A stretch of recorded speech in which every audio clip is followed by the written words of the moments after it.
Hello viewers, myself is Dr. Neeta and you are watching my channel Learn Literature with Dr. Neeta. So let us begin today's topic.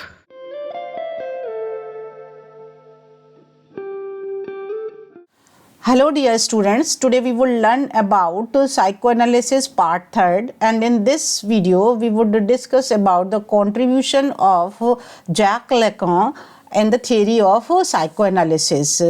As all of you know that for the first time the theory was propounded by Sigmund Freud, and Jacques Lacan has further reinterpreted and extended the theory of Freud, as he was influenced by structuralist, and that is why he included the structuralist knowledge in the theory of psychoanalysis. So now let us begin psychoanalysis part 3rd, Jacques Lacan. The previous two parts are concerned with the first part with overview of psychoanalysis, and the second part is concerned with Sigmund Freud. So it would be better if you are going through all the parts before going through this part of the video. So here are a few biographical information about Jacques Lacan.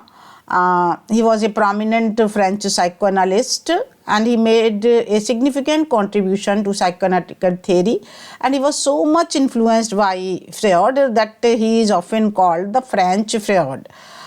His work is often seen an extension and reinterpretation of the ideas of Sigmund Freud in the light of structuralist theories. As I told you, Lacan began his academic pursuit by studying medicine, and later he specialized in psychiatry. He was a doctor in that respect.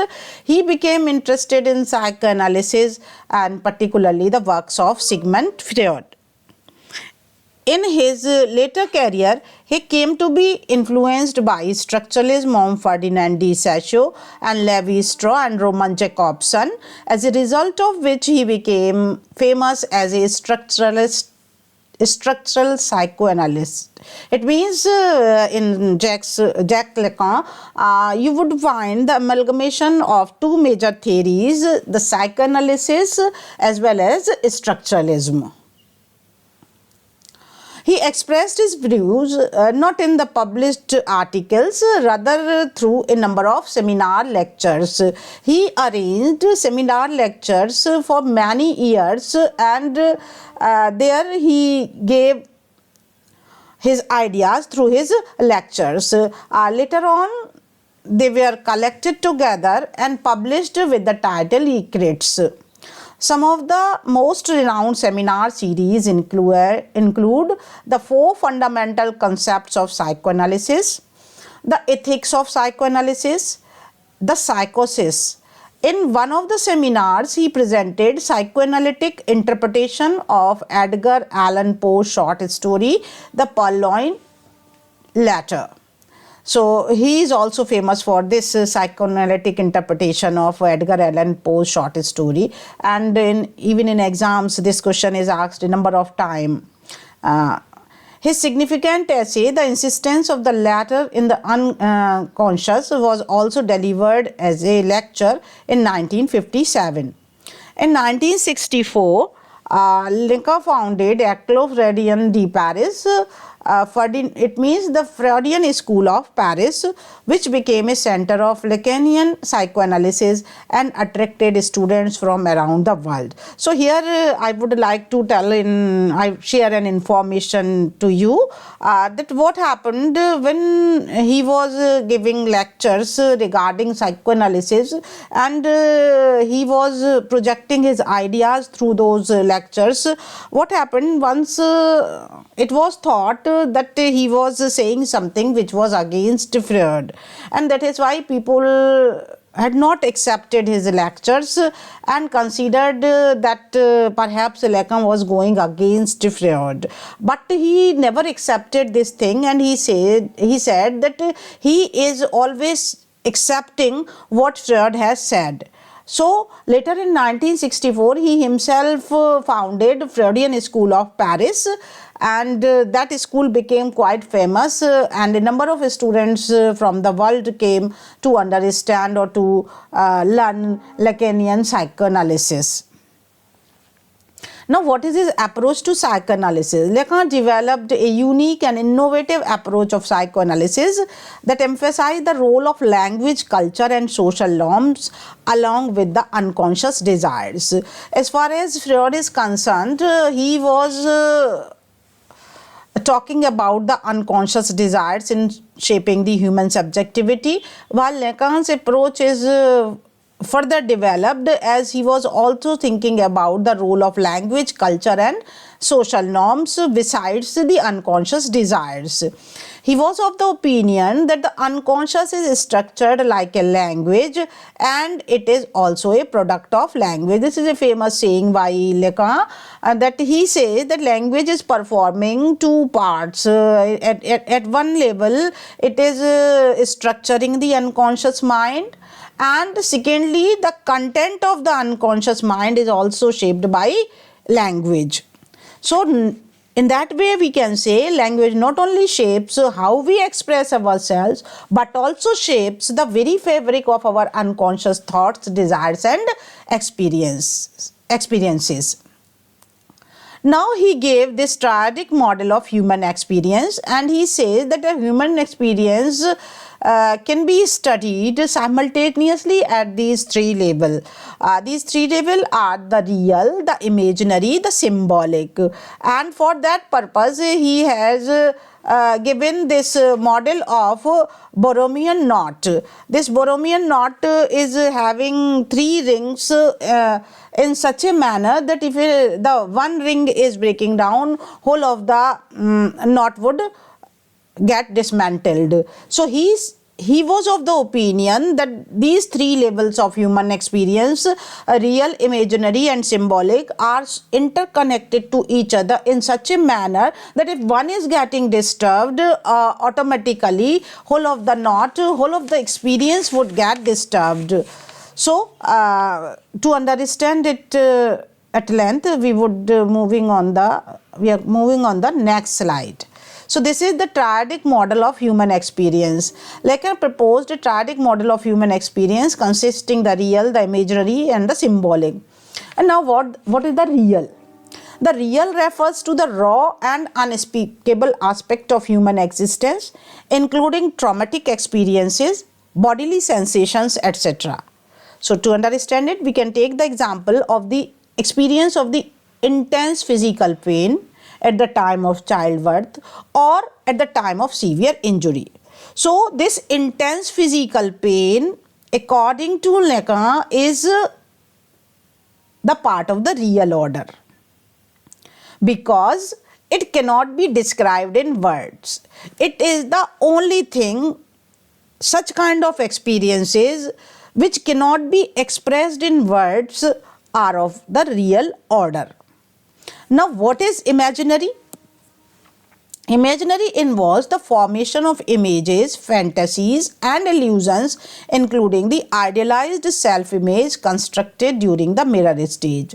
So, this concept of mirror stage has been given by Lacan, and he is famous for this concept, and we would in later slides would understand this concept at length, but here you should think that mirror stage is that stage in the life of a human being when he is from 6 to 18 months and he for the first time looks at his image in a mirror or in some shining surface, and the moment he first sees his image in the mirror, he gets an idea regarding his self. So, it is the time when for the first time he is making his self-image. So, and after that, through the surroundings, he also includes something or the other in making his self-image. And according to Lacan, these idealized self-images are based on the cultural ideals or personal desires. So, how this image is getting constructed? For the first time, he has made his self-image, and after that, The surroundings, in surroundings he may have a number of things like parents, friends, or relatives, family members, and through them he is gathering something or the other and making, or the process of the construction of the self image is continuously going on. So this is imaginary. Nothing is real in it according to Lacan, because real is only the thing that can be realized and that cannot be described in words. The symbolic includes language, culture, and social structure that provide meaning and order to human life. For example, when he learns the concept of marriage as a symbolic institution with legal, cultural, and social significance that regulates his relationship and family structures. So, human experience works at the three levels. Number one is the real, second one is the imaginary, and third one is the symbolic. Now, the concept of mirror stage or the concept of ego. One of Lacan's most influential concept is the mirror stage, which he introduced in his seminal paper in 1936. According to Lacan, the mirror stage is a critical phase in child development between 6 and 18 months of age, as I told you, where an infant recognizes himself in a mirror or other reflective surfaces, leading to the formation of the ego or develop a sense of self. This image appears as a unified and coherent whole. It is for the first time that the child is looking at himself and having a unified and coherent image of himself. Prior to it, perhaps he may have seen his hand when he is taking the bottle, or he may have seen his leg or the stomach, but for the first time he is getting the unified and coherent image. The ego that emerges from this process is structured. This is the difference with Freud, that he says that the ego develops, or the sense of self develops through this process, and it gets structured. Gradually it gets structured by the symbolic system and social norm as the child develops. It shapes individual sense of identity within broader cultural and linguistic frameworks. So Lacan talks a lot about the cultural and linguistic framework, and he tells a number of times that these linguistic and cultural frameworks are shaping the individual's identity and his sense of self. While Freud has not talked about these cultural and linguistic frameworks, especially he has not talked about linguistic framework. Now, what is this symbolic order? The symbolic order about which Lacan is talking too much includes these three things which influence human subjectivity, which shape human subjectivity. One of them is language, another is the culture, and the third one is the social norm, and they together make the symbolic order. Now, the famous statement by Lacan, the unconscious is structured like a language. Lacan argued that unconscious operates through a system of signifiers much like language. If you have studied structuralism and the concept given by Ferdinand de Saussure regarding the signifier and signified, there he tried to make us understand that the language is a system of signifiers and signified. And Lacan has applied this theory of signifier and signified on the structuring of unconscious. Just as language is structured by signifiers and signified, the unconscious is structured by a network of signifiers that represent repressed desires, fears, and conflicts. These signifiers form chain of association similar to the way words form sentences in a language. As the different words are connecting together and making a sentence and making a sense out of that sentence, similarly the signifiers which get represented by these repressed desire, fears and conflict, they make some meaningful ideas or some associated ideas regarding a thing. For example, in a dream, a person may see a snake, which could represent various unconscious associations like those signifiers. These unconscious associations may be, this snake may be a symbol of sexuality, or it may be a symbol of danger, or it may be a symbol of temptation. So, the presence of the snake in the dream activates a chain of related signifier within the unconscious. This is the theory which has been given by Lacan. Now, another part of this sentence is that the unconscious is a product of language also. He also asserted that language shapes the unconscious. The development of unconscious is deeply intertwined by the acquisition and internalization of the language during the childhood. Now, Lacan is saying that the two things are moving simultaneously. What is? On one side, development of the unconscious, or the shaping of the unconscious, or the structuring of the unconscious, and on another side, the acquisition and internalization of the language during the childhood. Both the processes are moving simultaneously. The children learn language, they internalize simultaneously they internalize the symbolic order of the society. It means the language, the culture, the norms, the values. The process shapes their unconscious desires, fears, and fantasies. We can understand it with the help of an example. The societal narratives about the gender roles may influence persons' unconscious beliefs and behaviors regarding masculinity and femininity.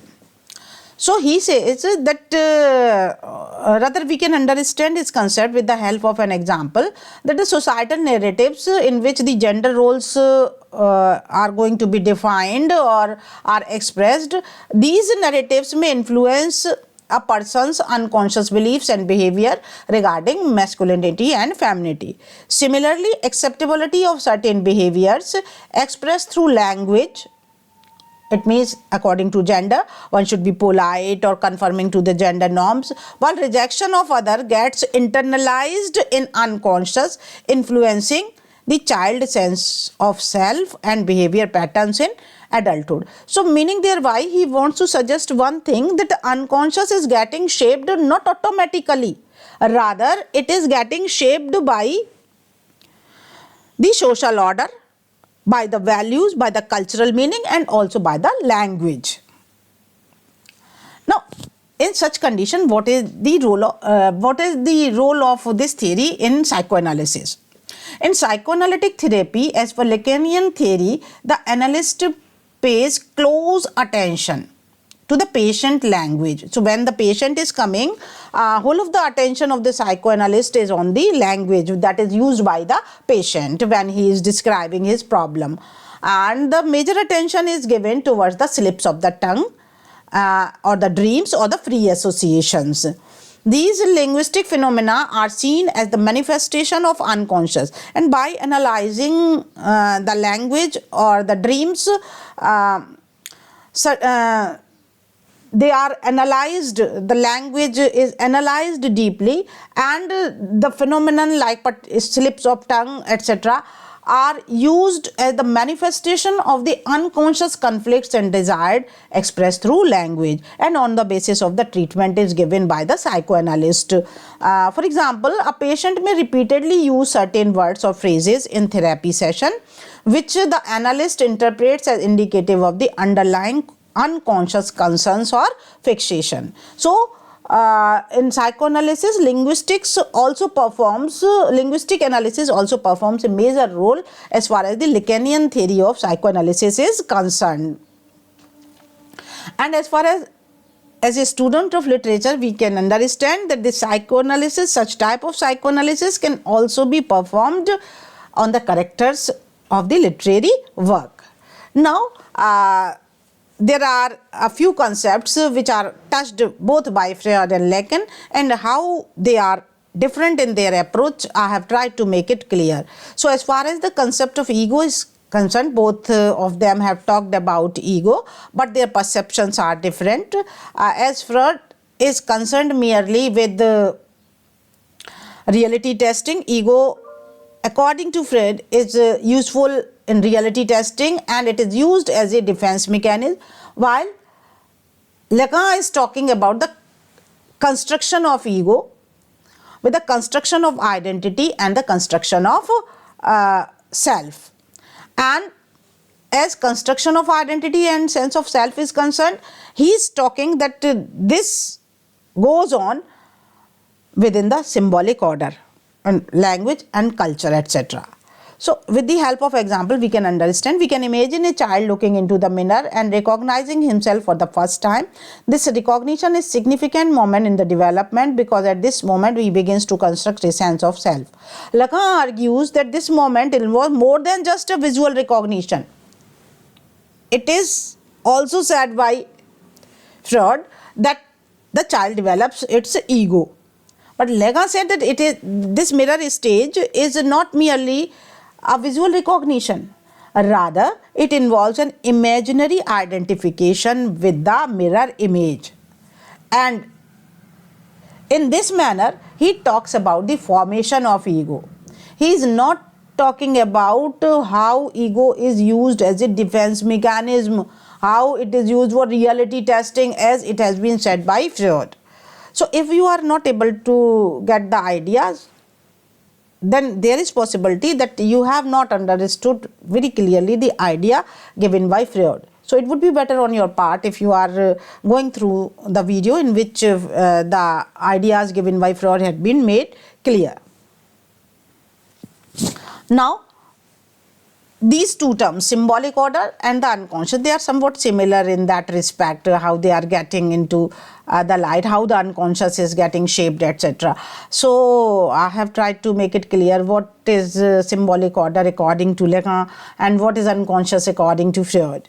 So symbolic order, as I told you, is including the language, culture and social norms, and they shape the human subjectivity and experience by structuring thought and regulating social relation. For example, a person's understanding of the gender role, societal expectation and moral codes is influenced by symbolic order.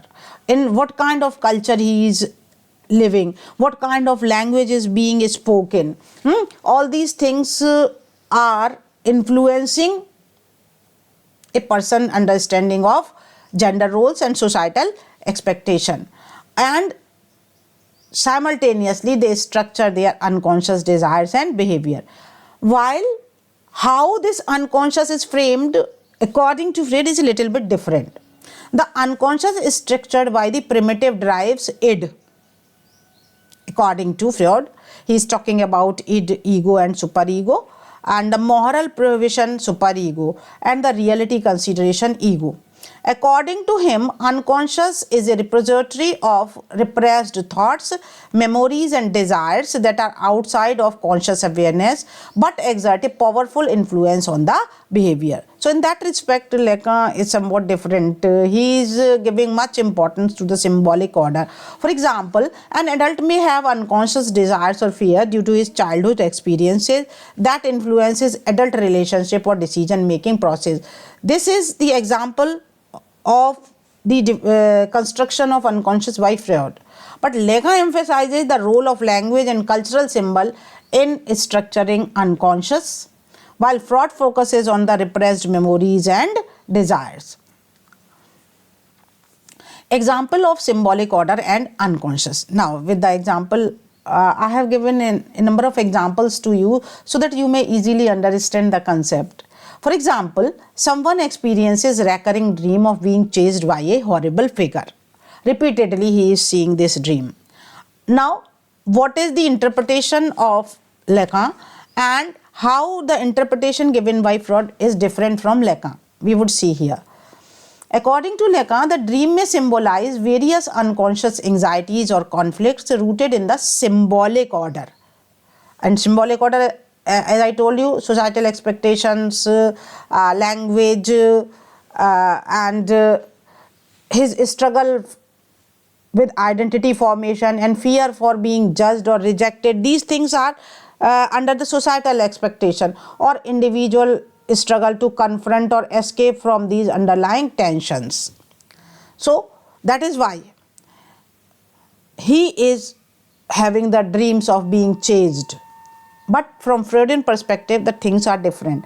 A recurring dream would be as the product of unconscious processes, representing repressed desire or unresolved conflicts from the individual's past. Or it may represent the childhood traumas or his forbidden desire.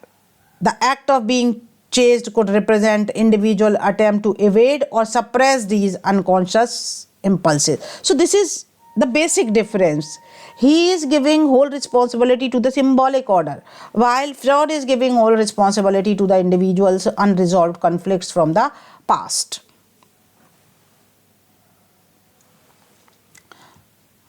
Now, another concept, famous concept of Freud is Oedipus complex, and how we can compare it with the symbolic order of Lacan. Both the concept address the role of social and cultural factor in shaping human subjectivity. They operate at the different level of analysis and emphasize different aspects of psychic development. The symbolic order focuses on the broader cultural and linguistic context, while the Oedipus complex centers on individuals' unconscious desires and conflicts within the family dynamics. It means if Freud is limited to a small area, Lacan has expanded his theory to the broader one. So, for example, a young boy named Rajat experiences feeling of jealousy and rivalry towards his father due to his close relationship with his mother. He may fantasize about replacing his father and winning his mother's exclusive love and attention. This is the case of Oedipus complex. And now what is the interpretation of Freud? According to Freud, it is Oedipus complex, reflecting his unconscious desires and conflicts related to family dynamics and gender identity, while Lacan would interpret it in terms of symbolic order, emphasizing how societal norms and cultural narratives shape the child's understanding of familial relationship and influence his subjective experience. Now, this is again very famous terms used by Lacan and Freud. The term phallus has been used by Lacan and penis envy by Freud. Lacanian theory, phallus is a symbolic signifier which is representing power, authority, or the female lack. Phallus, female lack, or it is the symbol of power and authority. It is not equivalent to the anatomical penis, but rather a symbol that operates within the symbolic order to organize desire and shape subjectivity. While Freud's penis envy is a little bit different. Freud proposed that girls experience penis envy as they are not having this male genitalia, and that is why they are having the feelings of inferiority. It has been said by Freud. And this contributes to development of female gender identity and sexuality. Now, with the help of example, we would try to understand this concept. We may think about a woman who aspires for the position of authority and power traditionally associated with man. She is desirous of having that position of authority. According to Lacanian interpretation, her ambition in terms of symbolic significance of phallus, suggesting that her desire for power reflects a desire to access the symbolic realm of authority. It means she is in need of the symbolic realm of authority rather than a literal desire for male genitalia. While Freud, on the other hand, might interpret her ambition as stemming from unresolved penis envy. He would say that she is having this penis envy, and that is why she wants to compensate that desire, and she is having the feeling of inferiority. So, in that case, Lacan has moved further from Freudian concept of penis envy. Similarly, this concept of desire and lack, according to Lacan, desire is never fully satisfied because it is structured by lack, which is perpetuated by the symbolic order. So desire is always directed towards the object that promise to fill the perceived lack, but these objects are ultimately unattainable. So this perpetual cycle of desire and lack is the central to the human condition and derives much to our behavior. So this is what has also been said in the previous slide, but still it is better explained in this slide. So I think perhaps you are able to understand Lacan's psychoanalysis, and you would also be able to differentiate it from Freudian concepts. So thanks for your patience listening. It was a long video, but you can see it in bits and may have the total understanding of the theory of psychoanalysis. So thanks once again for your patience listening.